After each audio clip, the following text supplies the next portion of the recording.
Welcome to the Crypto in Real Life Podcast. My name is Calvin, and I'm with my brother. Hey, this is Clint here. Yeah, we just want to talk about some topics that we find interesting. Some are crypto related, some are political related, just whatever we find interesting and just enjoy ourselves.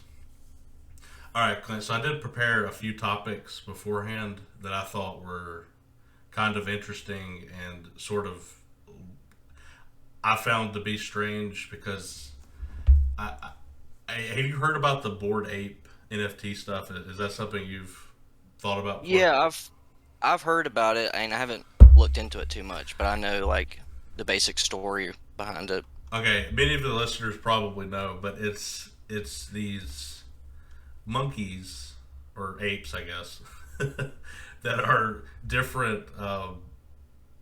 I guess different caricatures of like the images are different. I don't know if they're randomized, but they were like created, and there's like I don't know how many, like 1,000, I think, or something like that, that have different colors and they look different. And this one you can kind of see sort of looks like Madonna. And don't they all have like this base like template that they go off Right. of? There's slightly different, but there's different colors, there's different get-ups, and they all have these eyes though. That's the weird thing about it, and I'm not really sure the significance of that. But what I found crazy is Madonna purchased one, which is kind of weird too. But she also paid $560,000. I don't know how many Ethereum that is. Oh yeah, 46 and a half Ethereum, which is kind of crazy that much Ethereum is like. Oh wait, no, I misread. 46 and a half Ethereum in August, which was worth 155,000. She spent 180 Ethereum, which is over 500,000. That in itself is insane. So wait, did this guy make this for her to buy, or No, did no, he no, no, make it and no. then she bought it? No, that's the weird thing.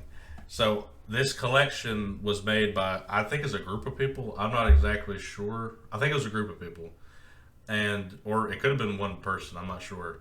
And they made like these 1,000 images that are all slightly. It might be 100. I can't remember exactly.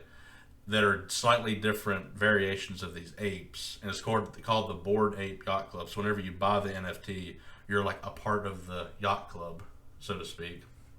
And each of the images looks like different. And whenever it came out, like somebody didn't pay a ton of ETH for it, like it wasn't a ton.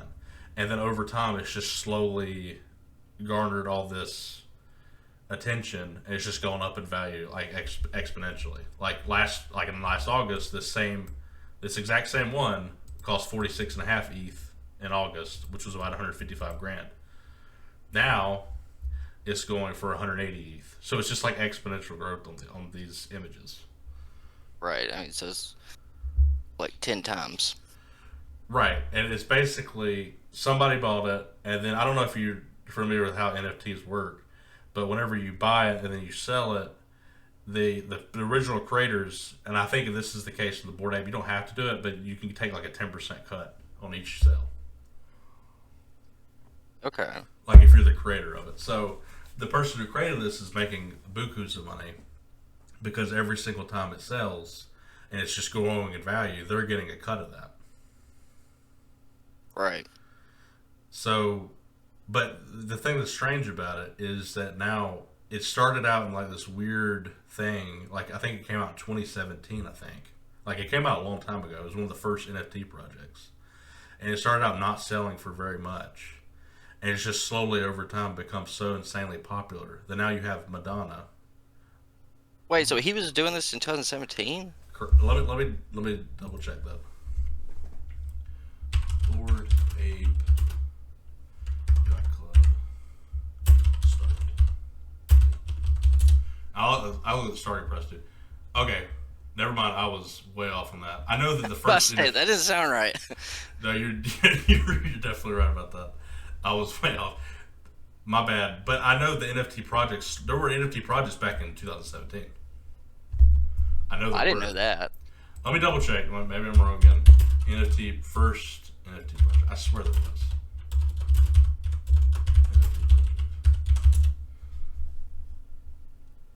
Yeah, here we go. October Yeah. 2015. Yeah. I knew there was one Anyways, okay, let's look at the price. For the starting Bored Ape starting price.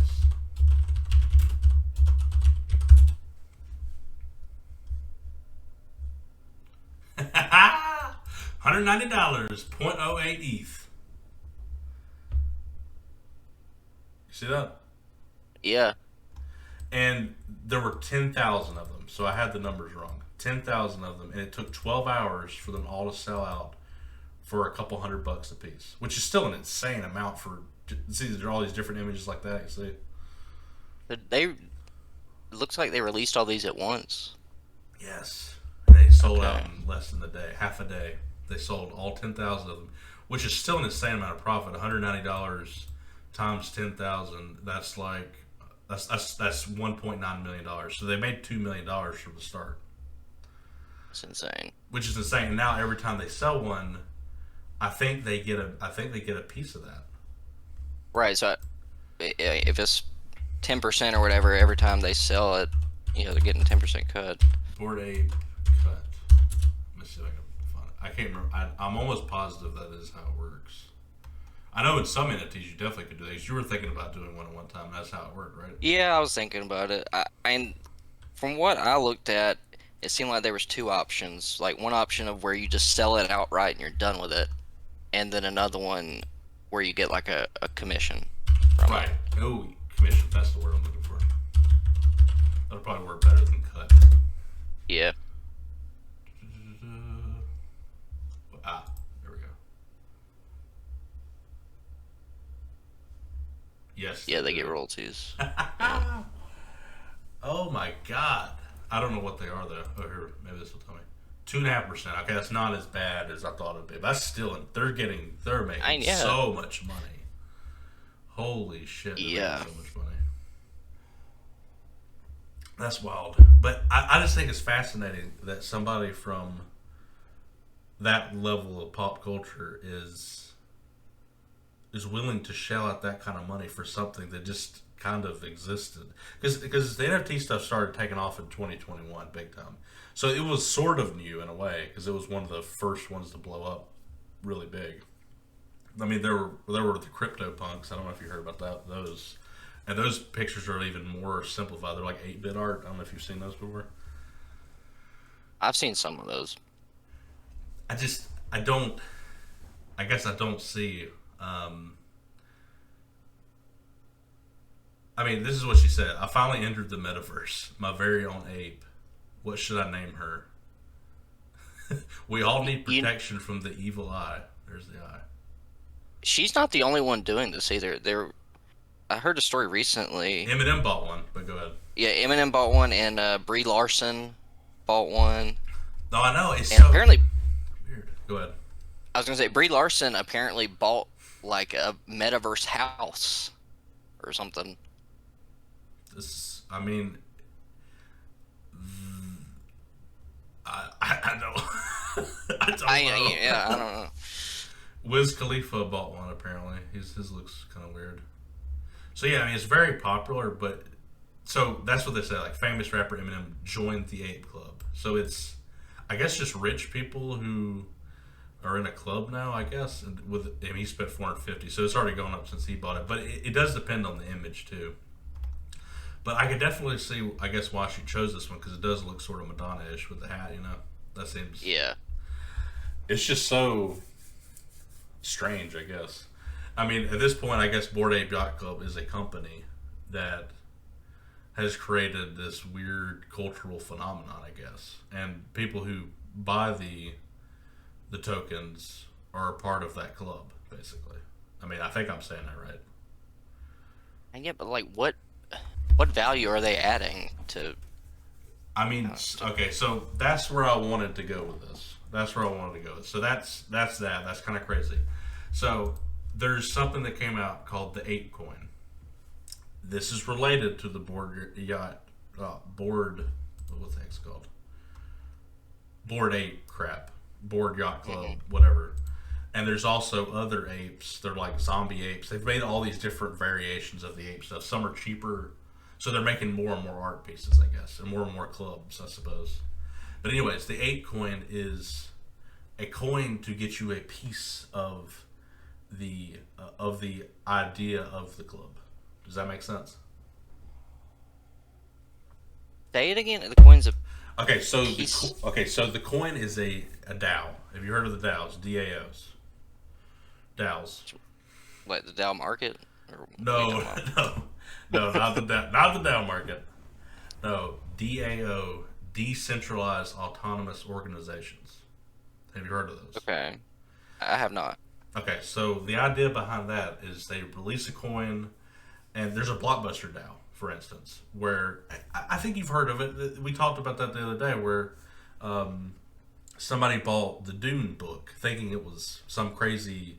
They think they're buying the copyrights, but they're actually just buying a book. Right. Like they're not actually. That was a DAO that did that, a DAO. That was a decentralized autonomous organization. So all these people accumulated funds with a common goal of buying Dune stuff or buying Blockbuster. That's their common goal. Okay. Okay, I see. I see what you're saying. So they release these tokens and everybody buys in based on these ideas. It's probably going to be very useful in the future for raising funds for political candidates and stuff like that. Right now, it's sort of weird. But anyways, the ape coin is you're buying a piece of the club. You're buying a piece of that club. You're into the so it's sort of like a next level company. A decentralized So, autonomous organization is like the next generation company. okay, a piece of yacht club, but like, Right. what is yacht club? Well, there's a whole. I mean, I'll read the basic stuff. It's a ERC20. ERC20 is Ethereum based token, so it's built on the Ethereum blockchain. So anytime this stuff sells on this, anytime ApeCoin sells and whatnot, that helps Ethereum. Just side note. So it's used within the Ape ecosystem. ApeCoin is the ecosystem's governance token. So that's the DAO word. So if you own a piece, you got voting rights and that sort of thing to help dictate what the Ape Yacht Club stuff does. So Okay. now I'm assuming I think the Yacht Club members get a piece of this too. I think. Anyways, or they had the first mover advantage of being able to buy into it early, I think. So this allows ApeCoin holders to participate in the ApeCoin DAO. ApeCoin will also be used to access games, merchandise, events, and services. Supposedly. Okay. Now there's a whole there's white papers in the official website. The white paper is usually just like, what is this coin about? That's what it always goes into. The official website kind of goes into it a little bit more. It's a lot to read through, but basically you get access to be able to dictate decisions, and possibly they're going to make games and merchandise, and this will be sort of like a utility token to be able to participate in the organization and to also be able to purchase ApeCoin games and merchandise and events and things like that. So if you want to So, go to an event, you have to buy ApeCoin to go to a particular event. So it's basically like you're buying a piece of a company. Kind of is more like an organization. I mean, I wouldn't call this one a company. I mean, there's definitely some DAO, or not DAOs, but there's definitely some tokens that are like buying a piece of company. I wouldn't quite put that as a company. I would say this is more like a non-profit type. Well, I mean, it's obviously somebody's benefiting there, but I think that's what they're trying to sell it as. I think it's a scam personally, because I think this is kind of crazy. That's Yeah, my I own mean, I just personal don't. opinion. I just don't. I don't. It's crazy to me that they've made this, ungodly amount of money. Well, and look at this. And And look at this ApeCoin price. It came out March 16th. It was $1. Now it's $15. yeah, And guess what? I was on Coinbase and I saw ApeCoin come out, and it was at 850. I looked at it when it was 850, and I was like, that'll probably double in value. I said that to myself, but I didn't buy any because I'm like, I'm not buying this. This is a Ponzi scheme basically. yeah. But I knew it would because when stuff gets listed on Coinbase, it's always got an uptick for one thing, usually, and also I figured people would be like, because I mean Dogecoin, ApeCoin, that name is just so meme-ish, and plus that image, you just know it's gonna be crazy. People are gonna act like idiots about it.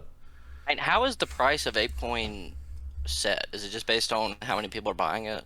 Well, the floor price is set. It's called the ICO, initial coin offering, just like IPO, initial public offering. It's the same idea, and a lot of these really they're companies, unregulated securities, essentially is what they are, and they're just launching and doing things mostly to subvert the SEC and that sort of thing.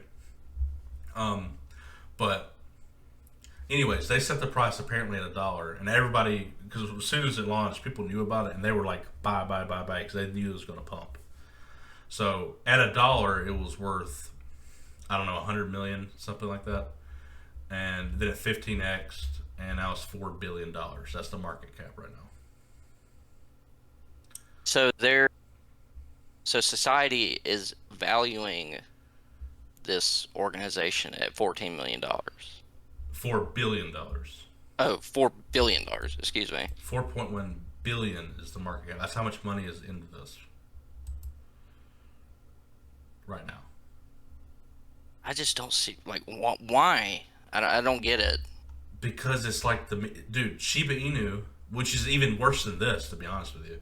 Shiba Inu has no even like semblance of anything. It's just like, this is an Ethereum token that's just for fun, and it's literally at 15 billion.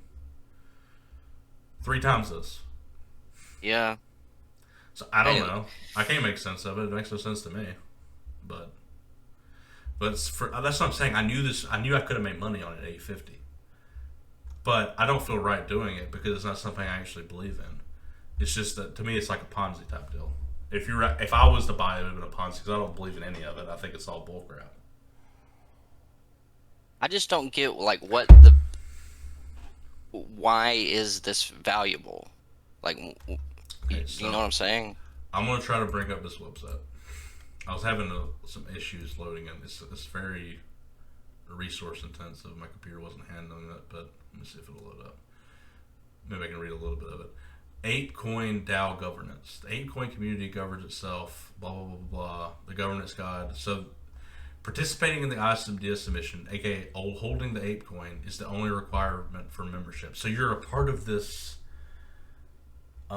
community, even beyond just having to. So now you don't have to own an NFT. You can just, because the NFTs are crazy at priced, you can just own a piece. You can own an 8coin, and it's like you're a part of the community. Okay. But the community is just an online community at this point. But supposedly they're going to try to do events and things like that. And this seems to me just like a social group. That's exactly what it is. But I mean, for instance, Abby, my wife, she runs the dance community. They take in money every week. $5 to get into the dance community, to go dancing. And then they use those funds to do events, to do things. So I see this more as more of a evolution of a social club than an evolution. This DAO in particular is not a next generation company. A next generation decentralized companies are more those tokens that are doing something to try to make money. Like they're actually innovating things. There's a lot of those as well. This is more like a next generation, like you said, social club. Okay. But the DAO structure can be used for political stuff. It can be used as like we talked about, trying to buy what was it? What was that stupid thing that people bought, that book? Dune. Trying to buy the Dune rights. Trying to buy Blockbuster. So that's sort of quasi-company-ish to a degree, but it depends on the decentralized. It's an organization, and it can mean anything. Well, how did these organizations form?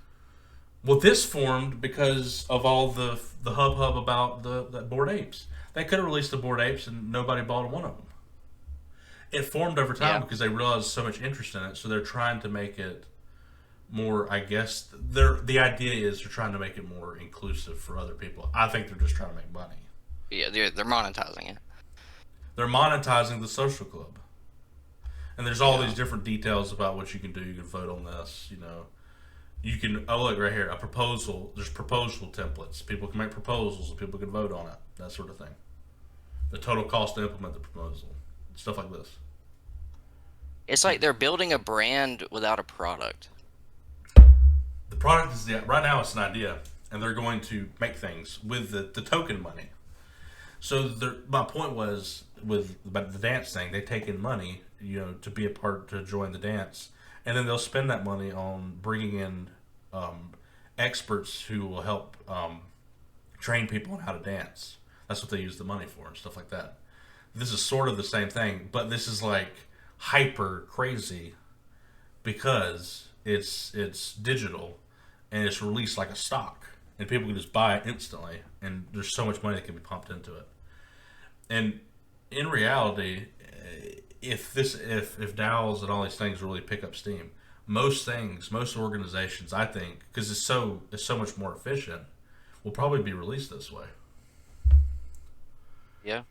That's like that. I guess that's the one thing that I think is cool about it. I don't necessarily believe in this one. I think this one's kind of bullshit, but I like the idea of DAOs, if that makes sense. It's a good roadmap, I guess. Right. And some people will just buy it to try to make money off of it and sell it. And one of the underlying ideas of the DAOs too is basically you can participate. It's getting. There's also this idea that you're going to get paid for your time to participate in ideas. So if you buy a token, you're like, okay, I'm interested in this idea. I'm going to learn about it. And if I say this idea is stupid, I don't really believe in it, I can sell that token. So it's like making economic incentive to take a look at an idea. Is how I kind of look at it too. I think in the future that's how I think that's how ideas will take place. Right now, how do you get an idea out there? You market the crap out of it. You pay for advertising, and it's really hard. But in the future, it could just be you tokenize everything, and then there's like this marketplace of ideas that people will buy and sell. Then people like promote it themselves If they really believe in it, exactly. And then it would make the idea take hold. And then if they say the idea sucks now, we'll sell it, get some money, and I'll go look at another idea. And it's a way to pay for you to use your time. It actually incentivizes you to take a look at an idea. I'm looking at this apecoin because I find it interesting. It's worth money now.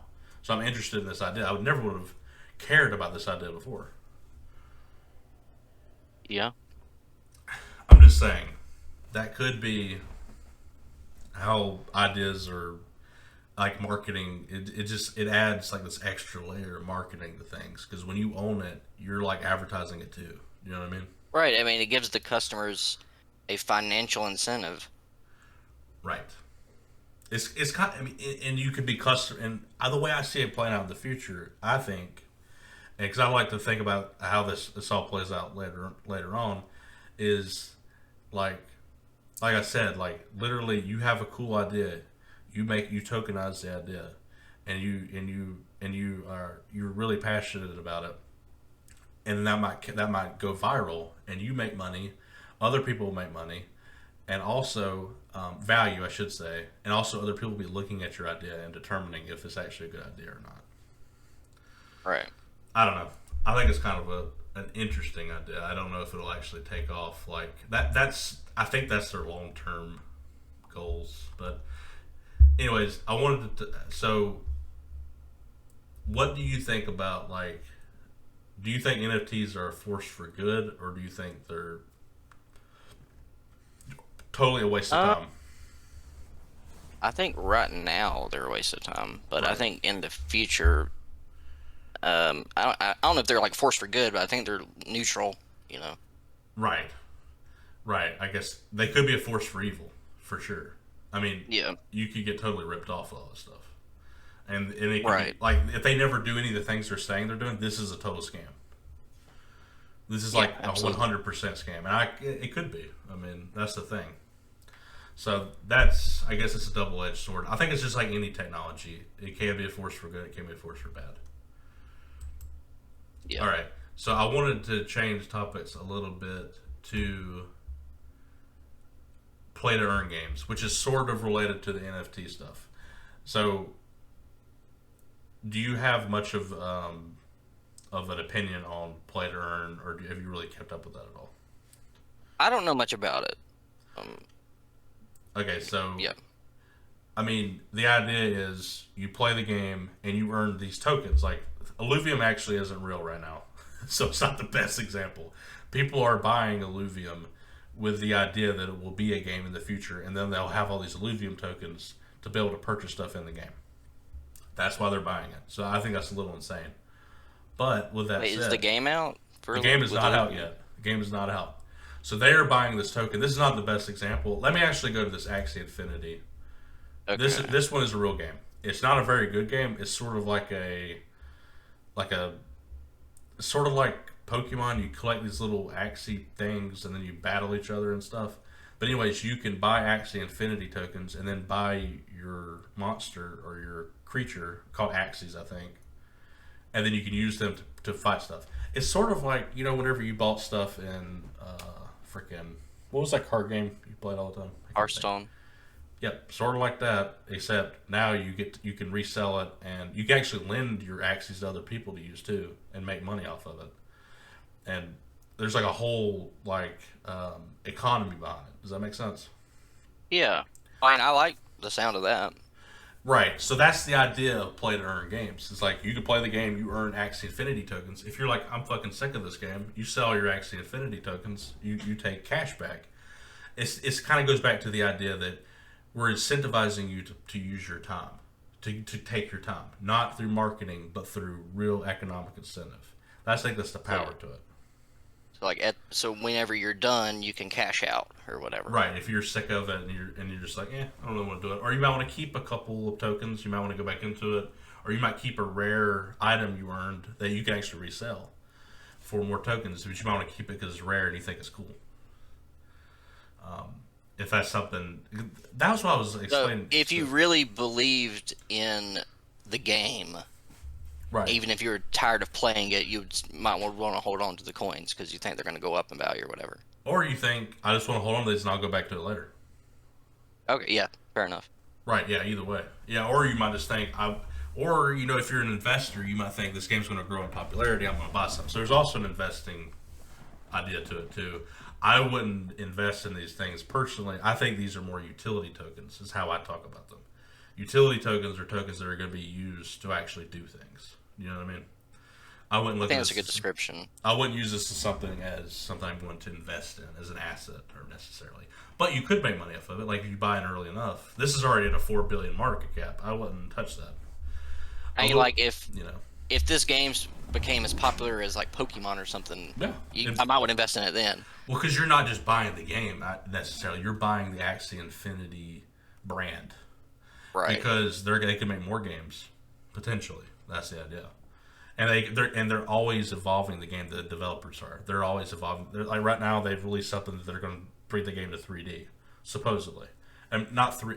Now it's more like 2D kind of sprites and stuff. They're going to bring it more 3D and more better graphics and stuff like that.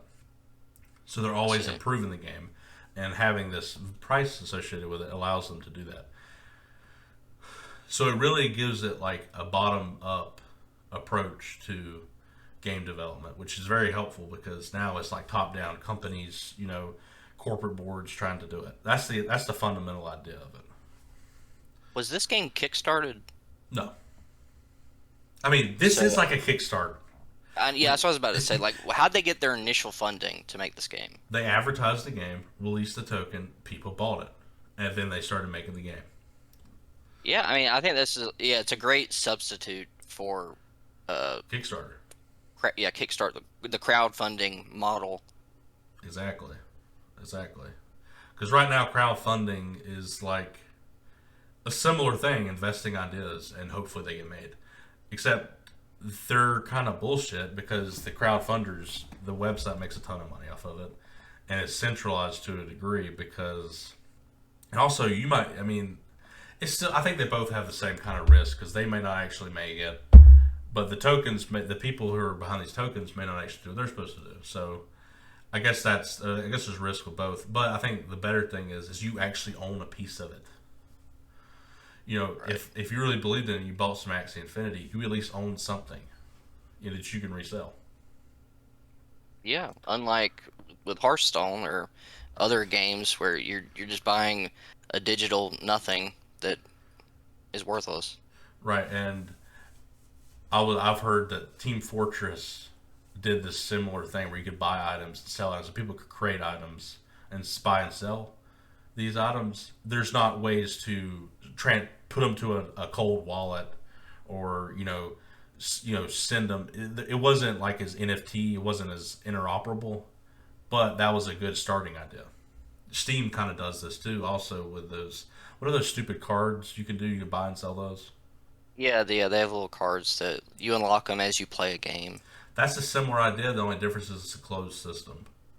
This is more interoperable, and you can switch them to other tokens and do things like that because of Ethereum. I definitely see a future for crypto games. Like, I think that's Dude, I was just thinking about if Halo Infinite made it to where because I want to buy some of the stuff they release because I think it looks badass. Because I play the game all the time. But if I could actually resell that shit, I'd buy so much more. right. Yeah, That was always my issue with buying digital games to begin with. It's like I can't resell it. Why the hell would I do this? yeah, But that's another NFT idea I think that'll be awesome. Is if the NFT game license to play a game. That'd be great for single player games. yeah. Absolutely. Because then I would buy way more digital games. Like that's why I'm a physical freak about it, because it's like I can resell it, and that's why I like it.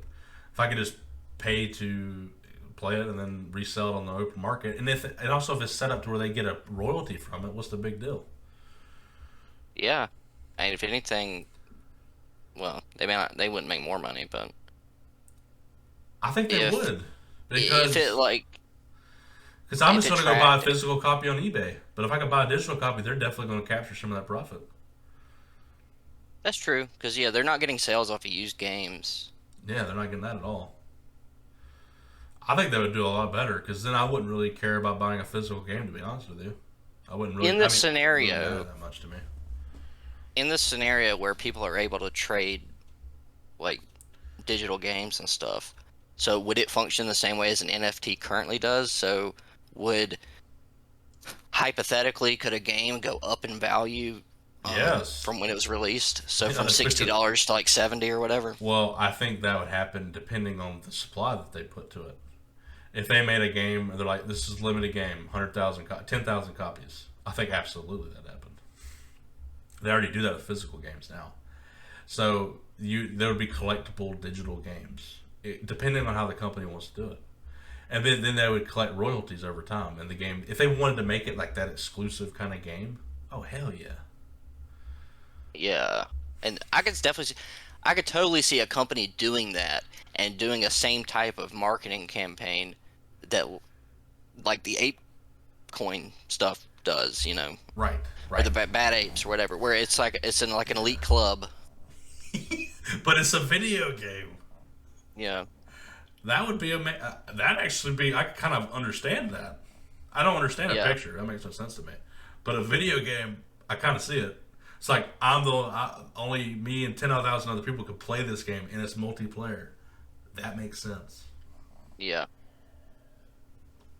But then you might want to resell it, and then they get a cut of it, and whenever you're done being part of that club or whatever. Anyways, I think yeah, that's the idea behind a lot of this stuff, and that would be a way cooler thing. Like that needs to happen. yeah. I can see that happening. And then there'd be companies like EA. They're going to release infinite, buy as many as you want from EA of the game. But then there would be the open market, and some people would be like, "Yo, I'm done with this." And they're probably, I mean, the way games are now, I mean, there's no cheat codes anymore. You could probably sell your level character to people too. Like if people didn't really want to play through the game and they just wanted to be at the end game, you could just like people do already with Warcraft now on eBay and stuff. They sell Yeah, their, you know what I mean? Like that should be a thing too. You play like in Warcraft. You play your Warcraft character. You get to the end level. You get all this crazy stuff. You should be able to sell your character, and it's like all NFT stuff. yeah, Like that would work way better. And that was the thing that Diablo 3 did. No, yeah, it was a 3. Yeah, 3 had the marketplace. Why did people hate that so much? I never understood that. the auction house. Yeah, yeah. I'm trying to think. I never I think understood it's. that. I remember like the main complaint I heard was them saying like it defeats the purpose of the game. Like the purpose of the game is to grind. Right. That's stupid. Like that's dumb. Yeah, and that's what I always heard. But like, but it's like you love to grind. You can also make money from it too. Like why are you bitching? Like that makes no sense. Yeah. If people are willing to pay real money for your time in a game, personally I think it's a great idea. But anyways, that's Axie Infinity. Illuvium. The thing that's sketchy about this game's not even out yet. So that's what I find crazy about it, is people are buying this token in anticipation of it coming out. It's purely speculative. It's purely speculative, and it's gone. I mean, it's already $400 million market cap, and it's at $600. And if you look at the past year on this, you'll see like it's like in July it was like $100, and then it shot up to $1,900 back. That was the peak of crypto. You know, November was like when the shit was going crazy. Boom! That suck if you bought it then. So this is being treated like a pump and dump too. So that's just a side note. But anyways, it doesn't look that great to me. I've always thought what's the game? Trash. It's another collectathon. They've copied the Axie Infinity model, and it's an auto battler. Like it doesn't even sound fun. This sounds awful. This is like, you could buy land too. Oh, you could buy alluvials and alluvatars and land on the NFT. That's what I want to show you. You can get all these NFTs, man. Don't you want your Chico DACA? It's a alluvatar. Gosh. And people are buying this for real money for a game that does not exist. But that's kind of the same thing with Star Citizens, though. Yeah. Yeah. But at least in this, you could resell it. So I will give it that much. Yeah. I mean, Star Citizen could never come out. Yeah, at least when you realize you're screwed, you can resell it and hopefully some other fool will buy it. Basically. Yeah. Rope someone else in. Yeah, exactly. So I did want to change the topic a little bit. And like that's the NFT world. I don't know if you had anything else you wanted to say about it, but otherwise we can go to the next topic. I'm good. Yeah. Crazy stuff. Weird. Make sense of this real quick. Okay. So here's something else. This is what I wanted to go into because I think it's kind of related. Make sense of this real quick. Graded video games, and you know that I'm into graded video games, but I think that's sort of like the physical NFT world. Does that make sense? Yes. In its current form.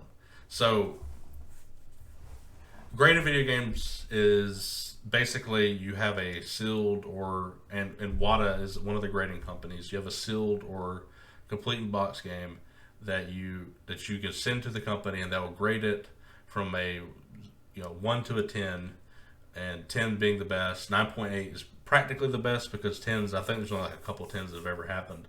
And you also get a seal rating if it's sealed, never been opened, A++ to like I guess an F.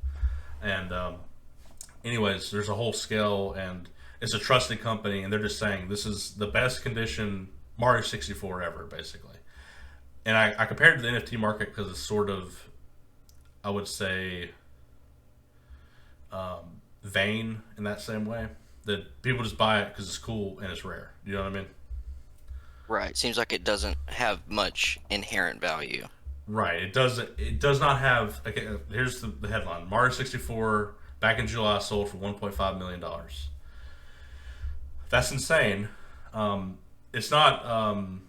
It's actually 3 times as much as that Bored Ape went for. So it's kind of that's another kind of crazy thing, but it's the most iconic. At least it's actually physical. At least it's a physical game you can hold in your hand, you know. Right. And here's the thing: it's just super rare. There's probably only a handful of these ever made, and I mean handful in this condition, I should say. Right.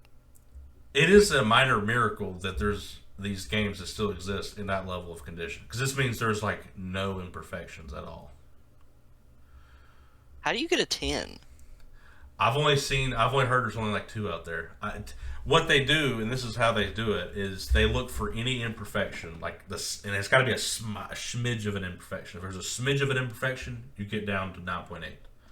If there's another smidge, you get a 9.6. So this, based on their scale, has at least one tiny imperfection. and the seal rating is perfect. A plus plus means perfect. So the seal is perfect. There's just there might be a discoloring here, or there might be a little mark. There's probably a discoloring somewhere, as in it's not pure white as it can be. You know, maybe on this wing right here or something like that. Right. So it's insane. Like a 9.8 is literally like fresh from the factory. It never. Actually, I think I might have spotted it. Do you see that little thing? You see that? Yeah, I do see that. Yeah. Actually, I think that's probably what brought it down to 9.8. That little schmidgy. A little Well, I schmudgy. mean, that'll do it right there. But that's how it's graded. So if it had, four of them, it would have been a 9.2 or something like that. So Right. there is a system to it. I don't know how. I mean, it's a human doing it, so there's error. But the fact that it sold for 1.5 million is kind of insane. Yeah. But I've actually watched people on YouTube, and like, there's people who are talking about games they bought for $600,000, like a first print Zelda game, for instance. And they're talking about it like it's no big deal. They're like, "Yeah, I bought this game for $600,000, and it's definitely going to go up in value. Like this is an investment of a lifetime." I'm thinking, what? Recently? Yes, recently. And I'm thinking, y'all are crazy. Yeah, that's insane. And I mean, I'll drop hundreds of dollars on a game, but my God, it's just insane. I mean, there's no like Zelda isn't worth $6,000. You know, that's insane. $600,000, Clint. Wait, what? 600. You misheard Okay. me. Yeah. So they bought They Zelda bought on the I think they bought this one. I think, or like a 9.0 B plus seal. It wasn't even an A plus plus seal. It was like a 9.0. It was one of the first prints or whatever. $600,000 they spent on it.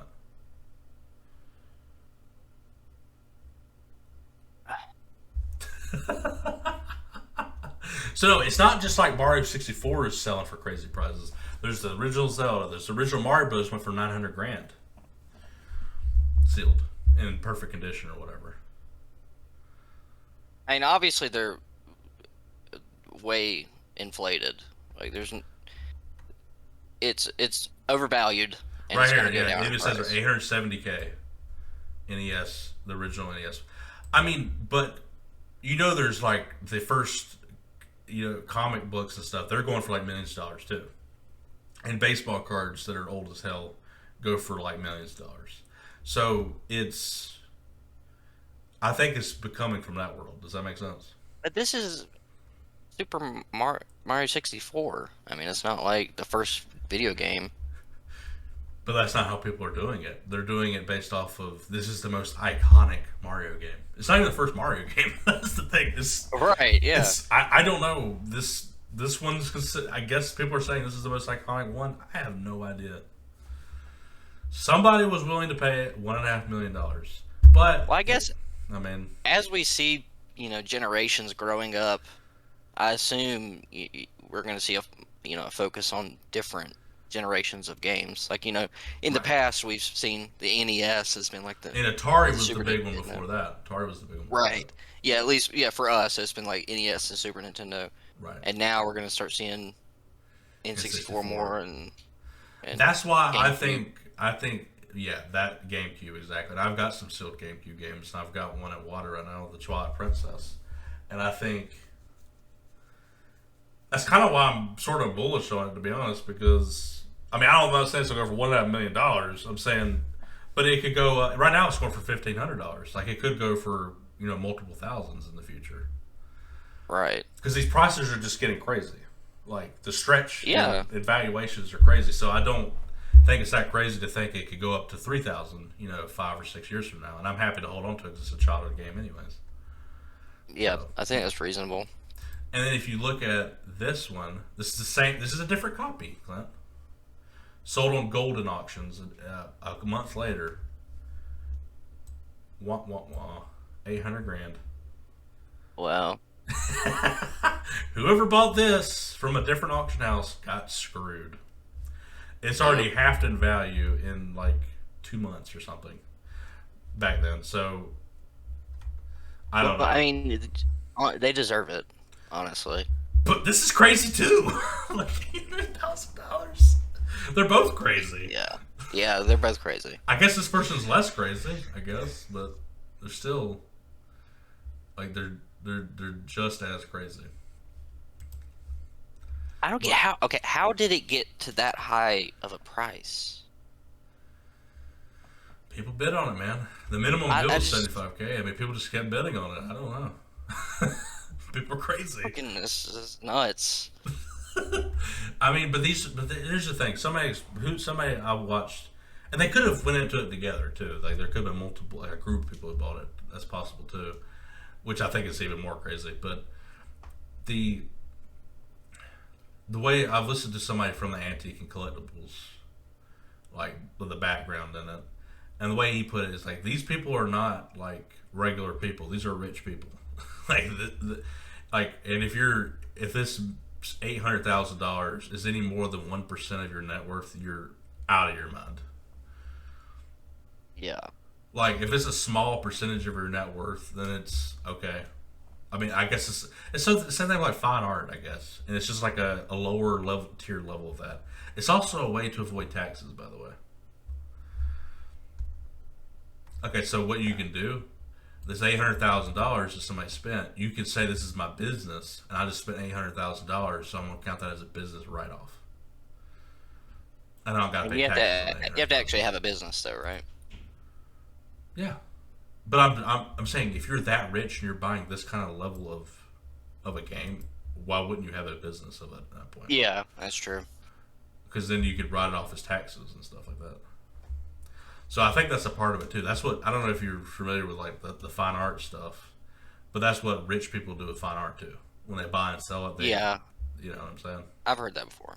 And that's why it goes for many millions. And so I think there's some of that going on too, because it's just like another way to obfuscate taxes and stuff like that, and just inflate some market and buy stuff and play in it basically. And I mean, like we've said before, it seems like it coincided with the cryptocurrency. Oh yeah, theme, right here. like, This was one of the heights, and this is when the cryptos I think was starting to go down a little bit, and I think it's definitely related. And it's like a physical NFT. I think people made money in crypto and wanted to buy into it too. I think that's definitely part of it, for sure.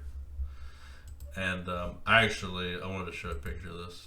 I think I sent this to you, but I bought this one, so I'm not.